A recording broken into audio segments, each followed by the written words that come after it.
There is a place in Portland, Oregon, to the immediate north of its Rose Quarter complex. It's an unremarkable space with a few buildings, some parking, and most notably the main building for the city's school district. But at one time, this small area, surrounded by Broadway to the south, Hancock to the north, Larabe to the west, and Wheeler to the east, was lined with homes. Such was the case to the area's south, as the Rose Quarter was once mostly residential itself. But I knew right away what happened to those homes, leaving me asking, what then happened to this little group of homes that existed long after the Memorial Coliseum was built? And I'm always fascinated by the "this is gone now, what happened" mysteries of the world. So I always knew at some point I was going to dive into this story, only to find that everything that happened went way beyond just the vanishing of these homes.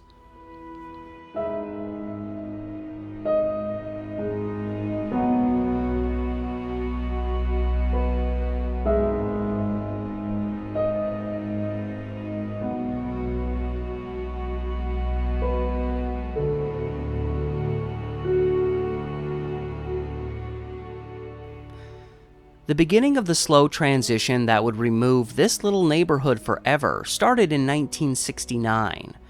But to understand why things took off around this point, and why in this area, it's important to understand the history that predated it.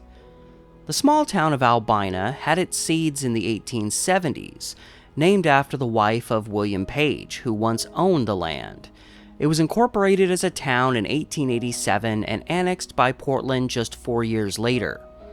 But when one thinks of Albina today, they mainly think of the city's black history.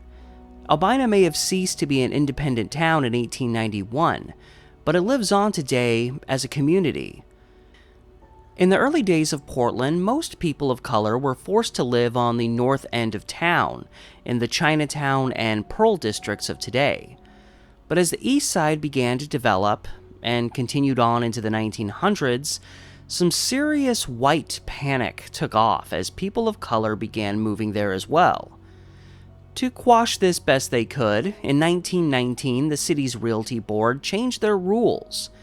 Fearing people of color in a given neighborhood would bring down nearby property values, probably among other things, the area around Albina, an area with already depreciating property values, was set up as the one place on the east side where black people could live. This red line space was rather small, guaranteeing overcrowding with time, making it inevitable that the city's black neighborhood would expand.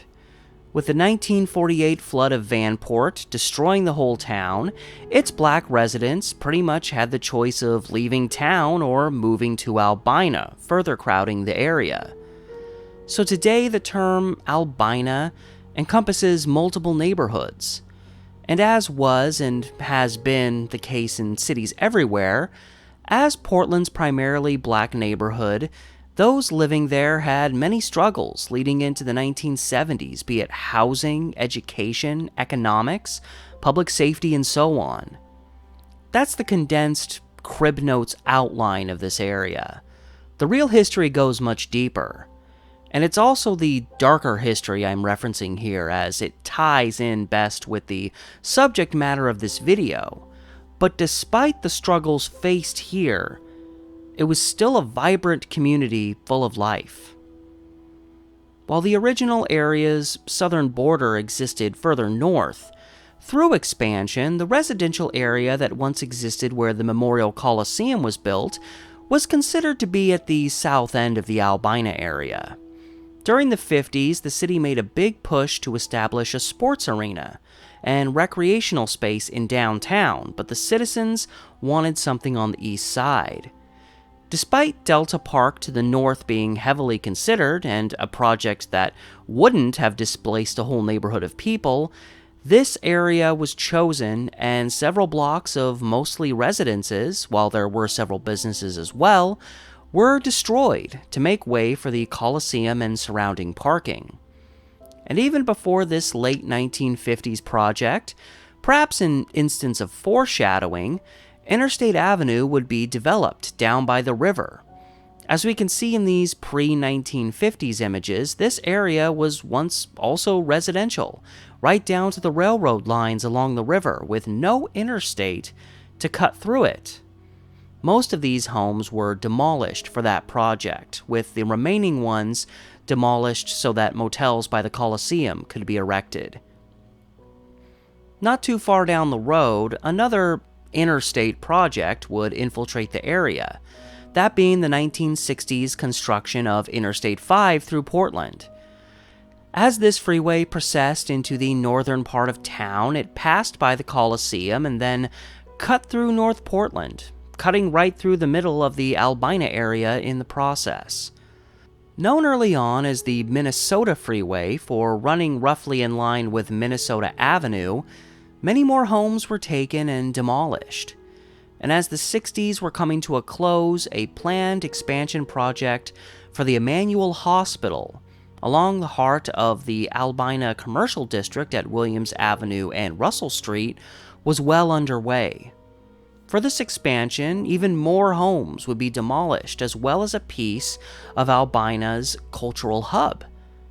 And then the project could never be fully finished due to funding, leaving this area between Knott and Russell Streets and Williams and Vancouver Avenues open and vacant.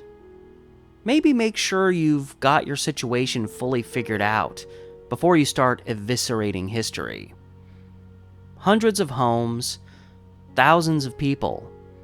When the city wanted land for a new project, Albina was often a primary target. And these projects happened all around this small area that I'm focusing on. The Coliseum was to the south, the I-5 freeway to the east, Interstate Avenue to the west, and even the Emanuel project was just a few blocks to the northeast. And to the immediate north of this small neighborhood was a large industrial area. This place was completely locked in. No hopes of expansion. It was just there all by itself. And by 1969, some of these homes were vacant. Many were in disrepair, and some property owners were more than willing to sell. So when an interested party began pursuing buying up properties here, one might ask, why should I care? The area was falling apart, right? This is why I've discussed this previous history, along with the general lack of support from the city for this area. The disinvestment in the area and reoccurring displacement of people there only helped this pocket of homes come to the state that they were in. This didn't just happen. And trapped where these homes were, it was only a matter of time before someone came along to try and scoop up that land. And that someone would ultimately be the Portland School District.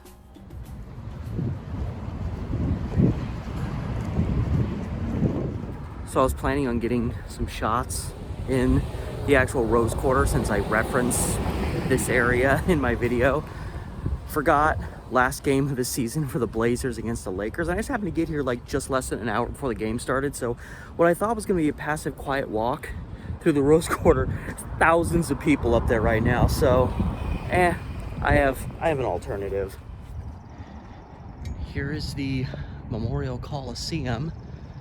One bridge. God, I'm doing too many bridge videos recently. The one building around here that's not actively being used right now.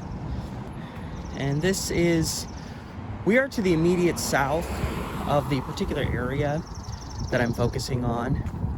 And it always just kind of caught my attention because you see these overhead views of this areas immediately to the north, and if you go far enough that way, it's an industrial area, and it's been an industrial area for a very, very long time.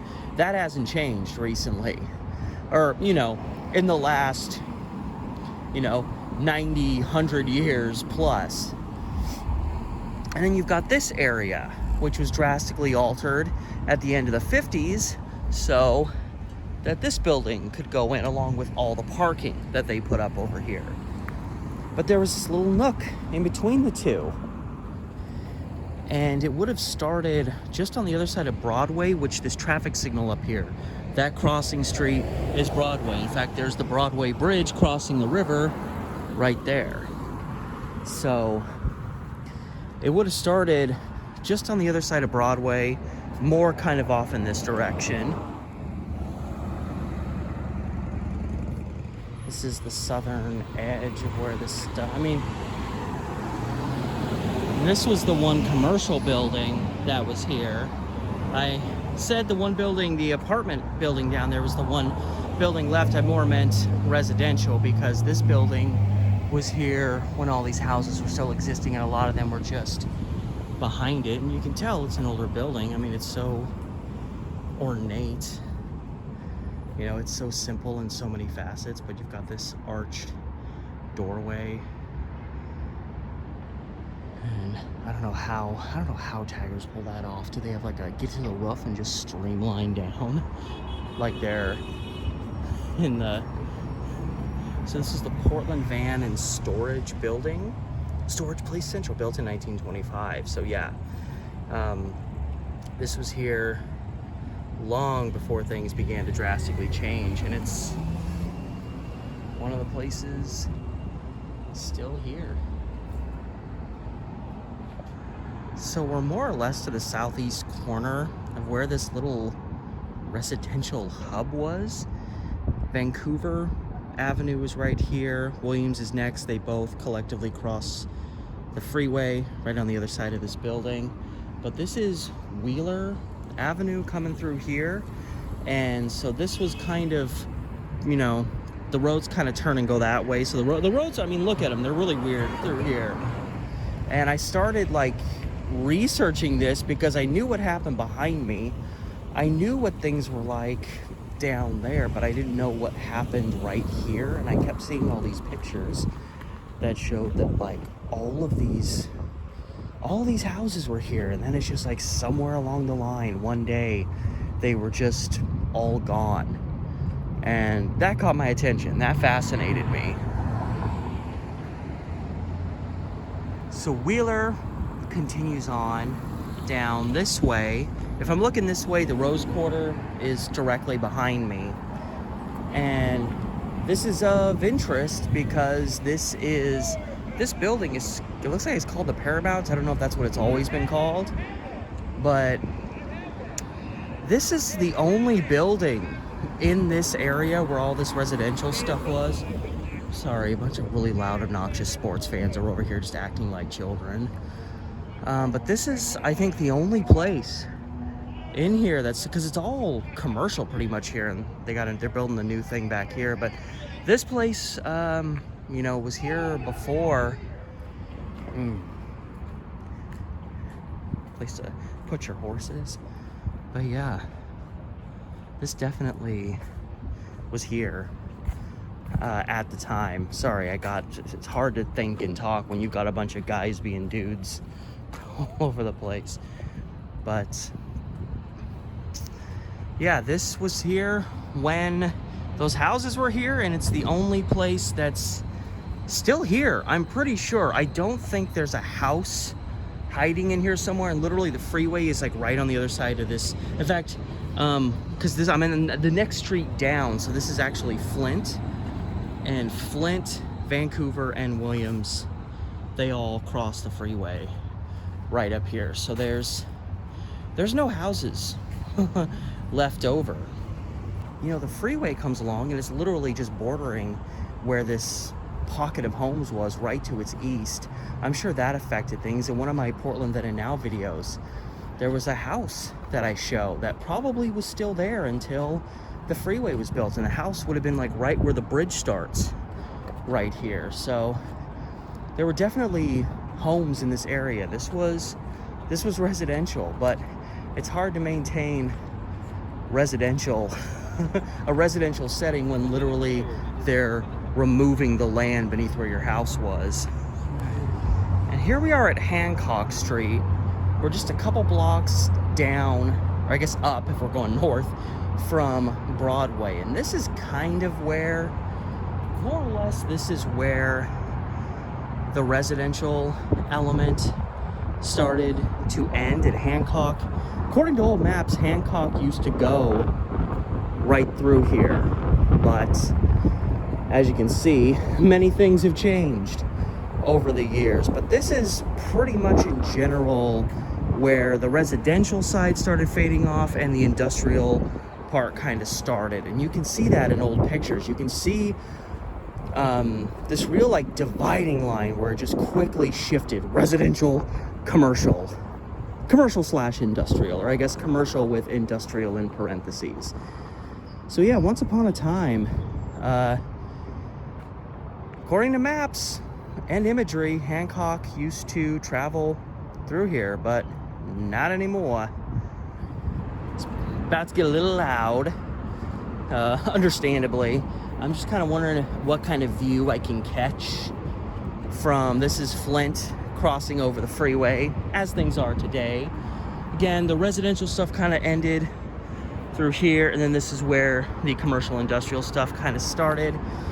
So now I'm on the north end of the Flint crossing here, and you can see here's the storage place that I was walking up to over here, and then as you look over here, especially down through here, other side, there's a dip in the land right there. It dips down. You can see all these buildings are substantially lower than this place, and you can see through here it's all industrial, leading all the way down to the river. It is all industrial, and in fact, I'm actually standing right by the intersection of, I don't know why Flint Avenue is like this when Flint Avenue goes like this, but this is Tillamook Street right here. So literally, like right through there is where the movie building is located, which was the subject of a fairly recent video that I did.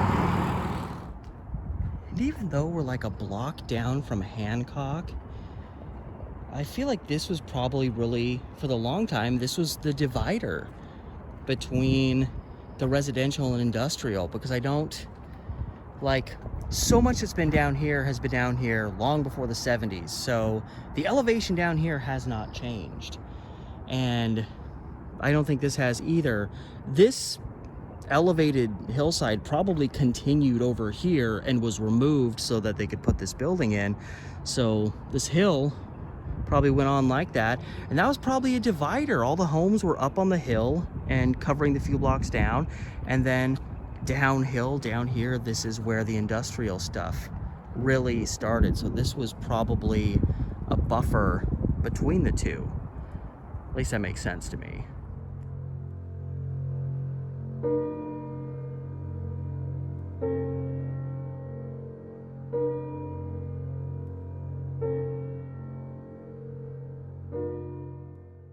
By the late 60s, the Portland School District was facing a common problem: financial issues. And that wasn't the only drama they were facing.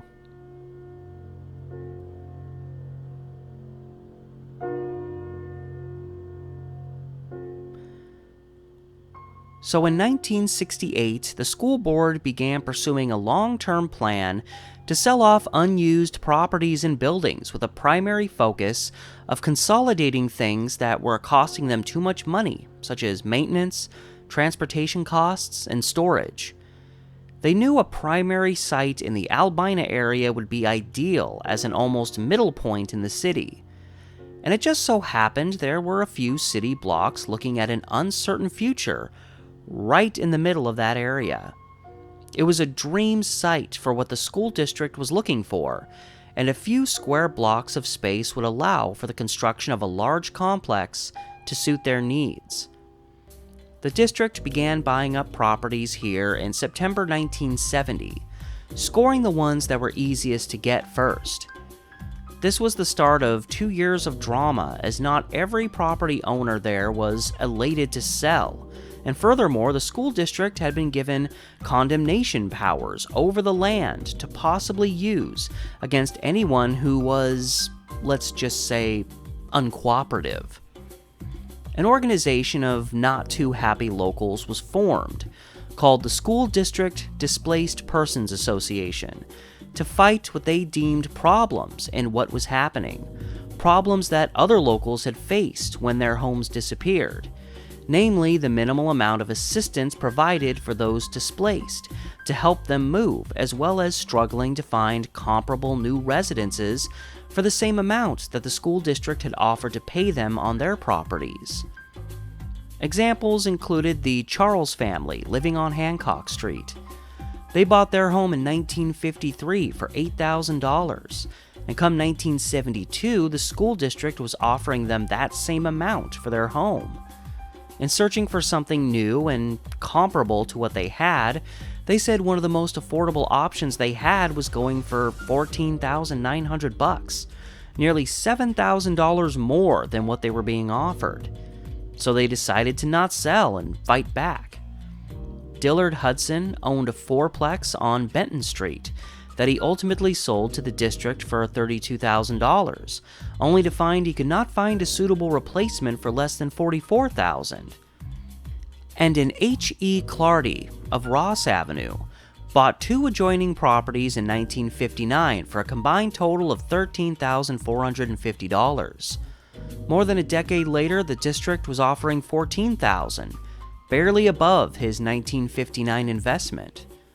It's easy to say, then just don't sell if the alternatives are too expensive. But again, the school district did have condemnation powers, leaving owners in the area perhaps feeling a bit powerless. A Robert Nelson, who helped in protesting what was happening here, expressed it clearly by saying, "There is no such thing as a fair market price in a situation like this where the buyer had the right of condemnation." And he followed this by saying, "These people are willing to move, but they are not willing to go into debt to help the school district." And ultimately, there were at least two instances of condemnation procedures being followed to obtain certain properties by the school district. Another issue was the fact that a small amount of money was allocated to those being displaced, but not hardly enough.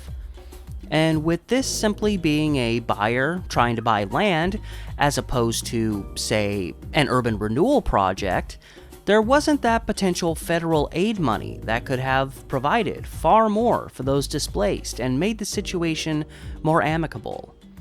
The Portland Development Commission did reach out for federal assistance, but even they knew it was a long shot. Local property owners felt they were being taken advantage of by a buyer who held all the power, while the school district's position was that the area was falling apart, with many of the houses already vacant and or in need of condemnation. R.W. DeWeese of the school board would say, "Anybody who says people are being snatched from their vine-covered cottages doesn't know what he is talking about."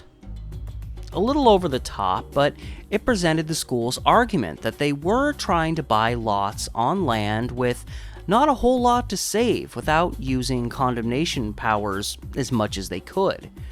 They even said they let some people continue living in their homes rent-free while they tried to look for a replacement. And with many of these houses at least somewhat run down, it makes sense that most comparable homes in better condition would cost more than what owners would get from the district for these ones.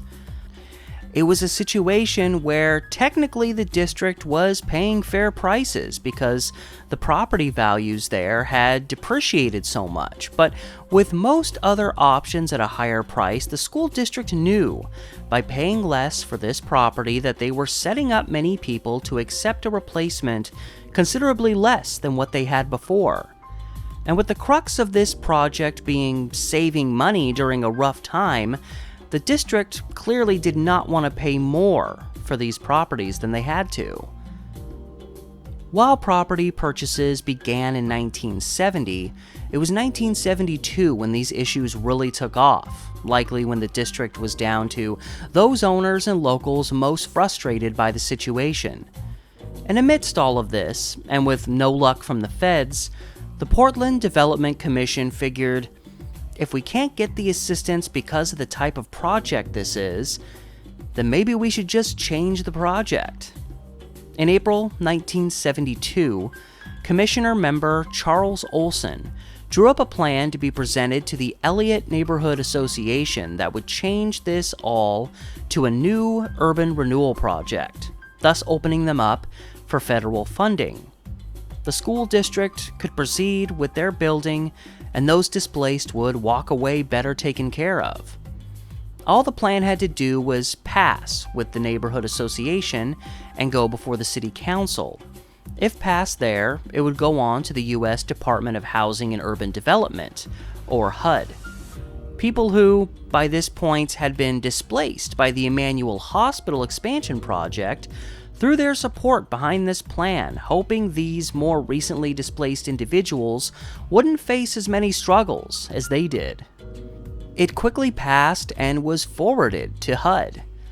Passed there, and this little spot was the city's newest urban renewal project. By September 1973, almost $200,000 in federal aid had been allocated for this project, and ultimately the desired properties that remained were obtained. A happier, complete ending compared to other recent projects, but by no means a perfect solution. It was still the removal of even more housing in an area in great need of it because so much of it was already gone. And with that, this whole southern Albina neighborhood, aligned with the one that stood before the Memorial Coliseum, was gone. It may have been small, mostly forgotten, but still worth documenting. And so the Portland Public Schools, they aren't really the bad guys here. A lot of other stories that happened around the same time, they were quite a bit more predatory. There was a lot more things going on in the background before the locals knew anything about it. And then in this instance, the school district saw an area that was in pretty rough shape. It was perfect for what they were going for. They approached people and tried to amicably purchase this land. They technically followed the law. It was just an unfortunate situation that the law allowed them to pay people less than what they needed to find something that was comparable to what they currently had. And that's a problem. I mean, unfortunately, no matter how you shake it, they had a very positive outcome and plan. They weren't just coming in and saying, well, we just want this land because we want it and you can go to hell if you don't like it. Purchasing that land, centralizing a lot of what they needed to get done, especially things that were costing them a lot of money, having it all set in one location instead of scattered all over town, was going to save the school district, which needed to save money. School districts, they're always in a place where they're needing to save money or cut budgets, but it was also going to save the taxpayers money. So the story here is not so much about another predatory group, or even a city council, or people that are have a lot more control than you do. The school district did have condemnation powers, but as far as I can gather, they didn't want to use them. The tragic aspect of what happened in this little area is not so much on the school district for coming in and snatching this property out from under these people. It's really more about the things that happened in the past, the disinvestment in the area, how that area struggled for so long because the city did so little to really help them. And a lot of those factors, especially over time, years and years and years, all over the place up in North Portland, those factors allowed that area, that little area, along with many, many others, to fall into the state that it had fallen into. That's the real tragedy in all of this. Something I periodically struggle with is finding imagery of a certain area from a certain time, something all researchers have to deal with. But in this case, several overhead pictures from various angles were taken of this area, in particular from the late 60s into the early 70s. And we can see in these pictures the gradual changes that occurred as Portland schools obtained these properties. But first, in this 1937 image, not only can we see this small area between the industrial buildings below it and Broadway to the south, but we can see the neighborhood that existed beyond it, before the Memorial Coliseum, as well as the land I-5 cut through to the far left side of the image. This very clear 1948 view of the area shows residences stretching as far as 1 block north of Hancock along what appears to be an old railroad line. In 2 images capturing the construction of I-5 close by, we can see what this area looked like in 1962, still looking like a fairly vibrant community from a distance. Coming in at our focal time period, we have this view from 1969 past the Memorial Coliseum, wherein we can see the area in the distance. Aside from a few buildings you could count on one hand, everything through here is gone now. Then we have this image from 1970, capturing the western portion of this area around the time the district started making its purchases. While it's hard to dictate the condition of homes from a view like this, it still appears a good number of homes were being lived in considering the cars parked on the streets, while a few look like they might be in some rougher shape. But still, hardly the ghetto the school district implied it was when they were buying up properties. Like anything else, the reality of the area was probably somewhere between what the school district had to say compared to the property owners. And while most houses are still up in this picture, it appears whatever was at the southeast corner of Benton and Hancock had been demolished. And in this 1970 view, looking east, at a distance, it still looks like it could be a cute little community, wedged between all that commerce. Moving ahead to a few views from 1973, approaching the end of the struggle over this land, we can see the change. This first view from out on the Willamette River shows most of the homes in the area already demolished. I counted around 15 visible non-commercial buildings still standing on these blocks, although there could have been a few more obstructed by buildings or trees. That said, in this less obscured view from above the Memorial Coliseum, I counted 18 residential buildings, still standing. The block between Larabe, Dixon, Benton, and Hancock had been converted, for the time, into parking, while the block immediately to the east shows the churned-up evidence of more recently demolished houses. This other 1973 view, looking to the northwest, shows the area at about the same time, my guess being these pictures were taken from the same aircraft, probably at the same time. But at least this shows it from a fairly unique angle compared to most other complete views of the area around this time. And while this all happened over 50 years ago, if you look at the 3 blocks between Broadway, Dixon, Larabe, and Wheeler today, little has changed. The same commercial buildings remain, and a lot of it is just parking, which does make sense with the Rose Quarter so close by. In fact, when I was out filming footage for this very video, I unintentionally got there right before a Blazer game, and the parking situation can get so hectic that they open up the school district building's parking structure for fans. Maybe that's a usual thing, but still, parking in Portland, am I right?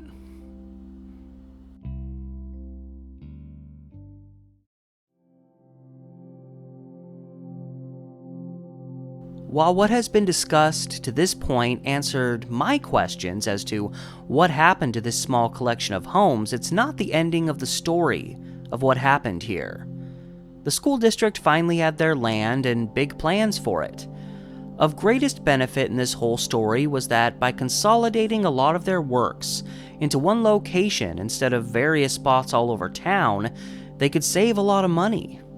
While originally mainly described as a warehouse-type structure, mostly for maintenance early on, there was going to be a lot more to this planned school building. But of course, as seems to be the way of the world, once the doors were open for the school district to proceed on this project, a shift happened. In April 1972, a group of private investors approached the district about buying some of the land to build a 600-room, $12 million motel to mainly serve events at the Coliseum. We must remember here that, like this little neighborhood that once was, the Memorial Coliseum was completely surrounded on all sides with little room for expansion. The only close-by option without crossing the freeway or the river to the west side for that matter was this small, now mostly cleared out few blocks of land. By this time, the Coliseum had been open for over a decade and had struggled to attract large events or conventions because it wasn't large enough. The Portland Trailblazers, who played in the Coliseum until 1995, boasted a record in terms of consecutive sold-out games, but a key reason for that was that, compared to other sports arenas, it was pretty small, holding only about 12,000 people. That'll come into play soon. But in this case, a local motel owner, Marie Holman, expressed support for this new motel, noting how it might help in this issue of the city missing out on major events, in part due to not enough hotel space. The school district was not thrilled with the notion of selling off a chunk of the property it took them nearly 3 years to get, but they also did not immediately say no. And then, by the summer of 1973, City Commissioner and future Portland Mayor Frank Ivansy got involved. Like many, he felt this land should be commercialized and not wasted on what was amounting to be a massive warehouse that technically could be built in any number of different places. One such place suggested was right up the road under the east side approach to the Fremont Bridge. Ivansy also supported the idea of this land being utilized in a way that would benefit the Memorial Coliseum, and a large motel could serve that cause well. Ivansy called on, I gotta talk about this guy again, Mayor Neil Goldschmidt, to appoint a committee to determine what would be the best use of this land. Ivansy's sudden involvement raised some eyebrows from the school district, who noted that back in 1969, when they were looking for a site for this centralized facility, the city and Frank Ivansy were involved in helping them land on that site. And now, 4 years later, he had flipped. Simply put, his perspective on the matter had changed, in particular on the issue of the city missing out on large events due to the Coliseum being too small and arguably not enough motels in the area. And beyond this, there was the little matter that this project had been converted into an urban renewal one, with federal dollars involved, and those dollars were obtained with the understanding that a school district building would be established here. It's not that this wasn't a situation that could be worked out locally, but it might not make the city look great in terms of future urban renewal projects or any projects where they would need to reach out for federal funding.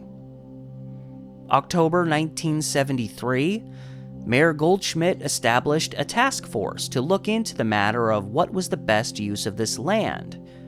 And if Frank Ivansy saw this as a small victory, well, come December, this task force, led by Commissioner Mildred Schwab, decided the land would be best used by having both a motel and the school district building. So there's that. And in the aftermath, the school district was cooperative, saying they would let whatever property they owned on those blocks between Broadway and Dixon go for such a project as, say, a motel. But Ivansy was unshaken. He flat out did not want the school building there, calling out what it would be like to look out your motel window and see this maintenance building sitting there. This man was not messing around. And when the city council accepted the recommendation from this task force, the one who voted against it, Frank Ivansy, the one who wanted this group formed in the first place. Not to dog on him, but he wanted a group to look at this matter, and when that group did, and didn't come back with what he wanted to hear, he wasn't willing to accept it. Simply put, the idea was that the motel would be located on blocks along Broadway, a commercial stretch which included some land the school hadn't even purchased, such as the small motel at Broadway and Ross. And the school building would be located on the 3 blocks behind that, between Dixon and Hancock Streets. So at least the motel would be front and center. But despite this recommendation, city council approval, and even cooperation from the school district, this project did not move forward. But regardless, the school district still had their land and could still move forward. If only they had the money. It happens every time. After a multi-year ongoing drama finally gets handled, there's always something else just waiting to drag that drama on. A news article posed the question perfectly by asking, how do you build headquarters that will save wads of money when you don't have the wherewithal to build it? By 1974, the school district was still considering selling off more properties they owned to make some of that money that was necessary to fund this building. But it would also come up for consideration, the process that they would ultimately go with once the structure was built, to lease the building to own. Once the building was completed, they were put on a plan to lease it for several years, up until they paid it off, and then they would own the place outright. But for the moment, they were stuck, as the year 1974 went by. And then the next chapter. In the summer of 1975, the city's Exposition Recreation Commission, now the Metropolitan Exposition Recreation Commission, approached the school district on a matter that they probably should have pursued earlier, that being their desire to make an expansion closely connected to the Memorial Coliseum site and thus pursuing this land the school now owned.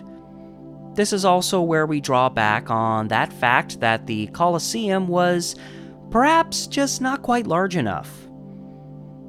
The Commission's hopes for this school land then was to build an even larger sports arena, one capable of holding 18,000 people, at a cost of $30 million to erect. The Coliseum would then be converted into an exhibition space and auditorium. While this commission was considering other possibilities, this was their dream scenario.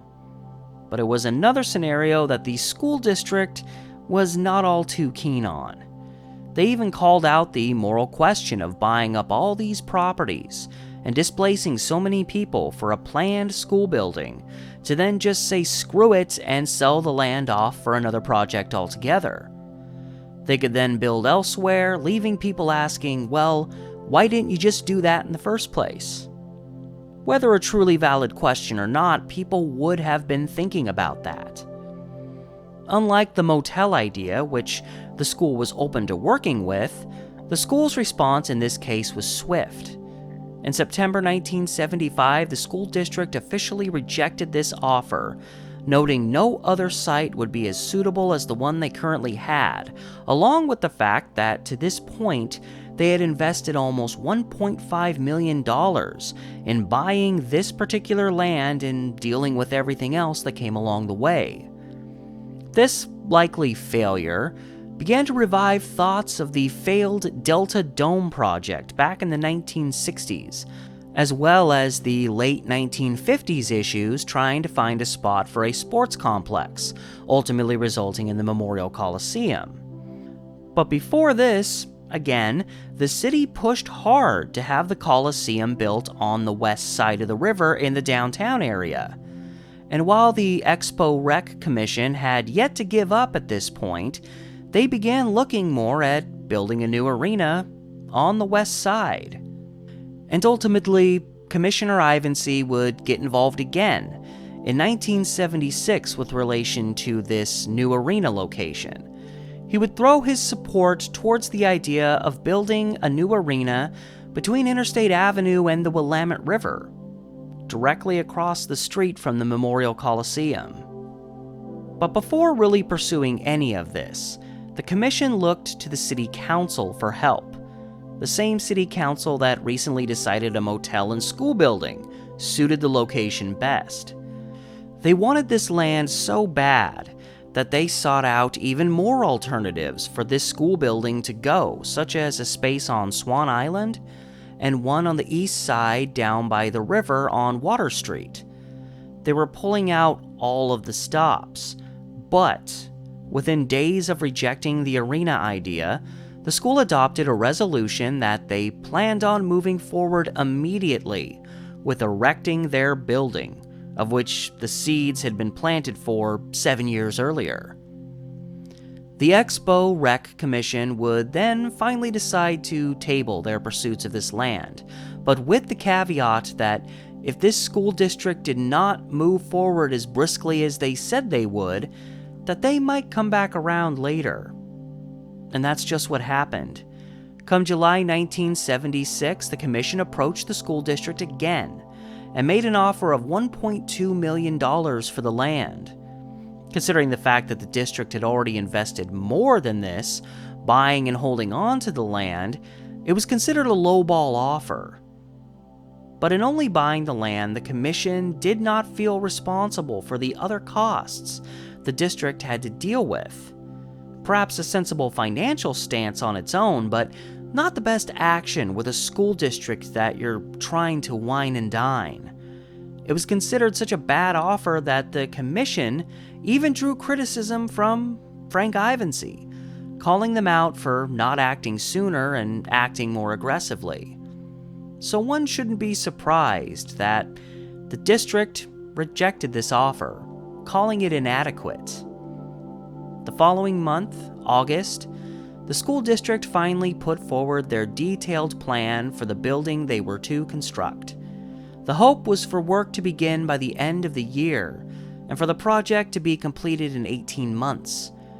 It would take a bit longer than that, but the massive structure described upon its completion as a colossus was to cover nearly 3 blocks with around 350,000 square feet of floor space over its 4 stories. Projected at a cost of $17 million to build, it would ultimately cost just over $19 million. The fact of the matter was that this project was right around the corner, while the plans for building an arena were still in their infancy, meaning if they were able to buy the land, it most likely would have sat there empty for years, and that's assuming such a large project wasn't canceled or indefinitely delayed. As it would turn out, this great follow-up sports arena wouldn't happen until 1995 with the opening of the Rose Garden Arena, now the Moda Center. And this centralized school building did carry the added benefit of saving the school district money, which meant saving the taxpayers a lot of money.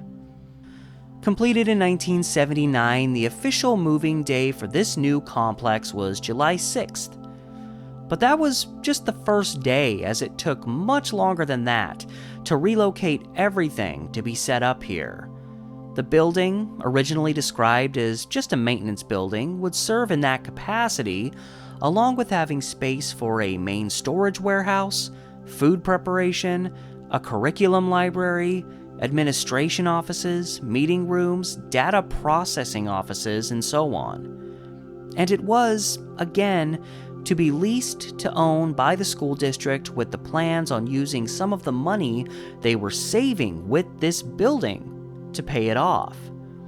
And to this day, this building, located at 501 North Dixon Street, still serves as the main building for the city's school district.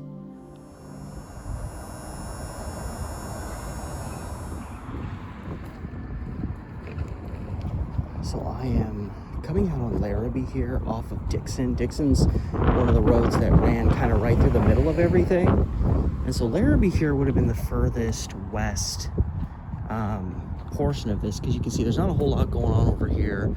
Interstate Avenue is right down there, so not a whole lot of space. So maybe at one time there were houses on that side of Larabe, but I off the top of my head, I do not know, but I know that this was all houses over here. And it's big parking structure. They're using it, I think, as extra parking for the Blazer game. And Portland Public Schools, although, what does this say? It's been painted over. Please display potential library. Oh, it's just like a pass thing. Because here is where Hancock comes out on the other side. So when I came in and Hancock Street ended, it was way over there and I was looking towards us.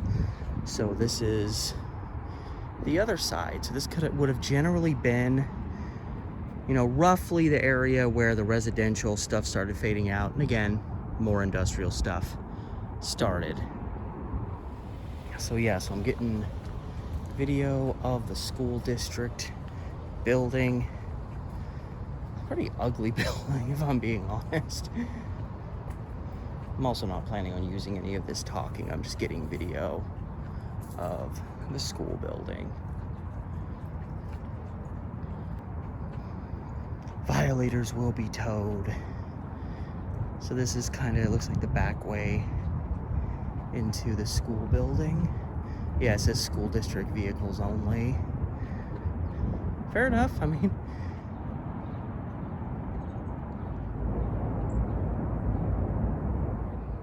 And this Portland Public School building here, I mean, it starts over here, and I mean, this thing goes on for days. It goes on way back there. It's a huge piece of the pie, if you can call it that.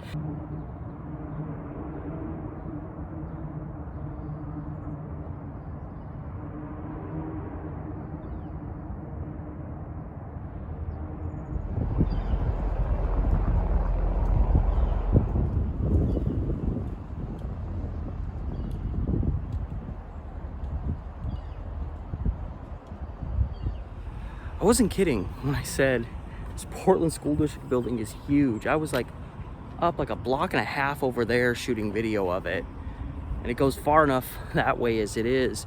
And now we're like over a block down from Hancock, and it reaches all the way down here to, this becomes Kirby. Wheeler wraps down and around and then becomes Kirby going this way. And it's, you can see it becomes full-on industrial down here. I mean, you go a few blocks down to Russell and it's like, it's more of a main throughway. It's an old historic district. There's restaurants, there's stores, but between here and there, industrial.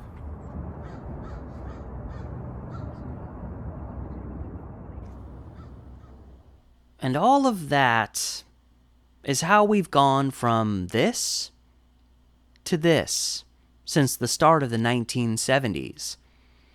In some ways, not much of a change, and in others, a drastic change. Some may look at this little place and say, big deal, it's a couple old beat-up houses. But it was. This wasn't just a matter of real estate figures.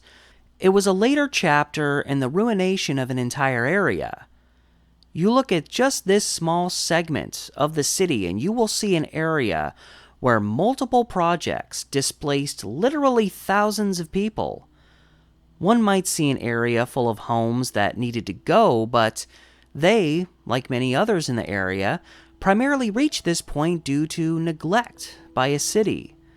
The struggles to maintain stable housing are a significant chapter in the Albina story as a whole. Anyone who says the city does not bear at least some responsibility for what happened to places like this really needs to, and I hate this term, but brush up on their history. And that's why such a small area, specifically where it was, grabbed my attention, because I knew whatever I found, there was going to be a story worth telling.